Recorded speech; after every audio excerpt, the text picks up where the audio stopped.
নতুন নিয়ম এই বছৰ কৰিব নালাগে, কাৰণ আৰু যিহেতু 2 মাহ আছে, গতিকে আমি পুৰণা বা আগৰ বাৰৰ দৰে পৰীক্ষা পতাটো উচিত হ'ব।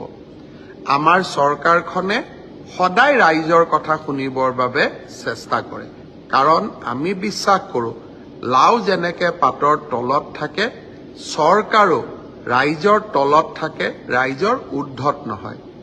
যিসকলে মোক এই পৰামৰ্শটো দিছিল, দুই এজনে অলপ গালিগালাজো কৰিছে আৰু কিছুমানে ভালকৈ পৰামৰ্শটো দিছে। গালিগালাজ কৰা সকলকো মোৰ মৰম জনাইছোঁ আৰু ভালকৈ কোৱা সকলকো মোৰ সন্মান জনাইছোঁ।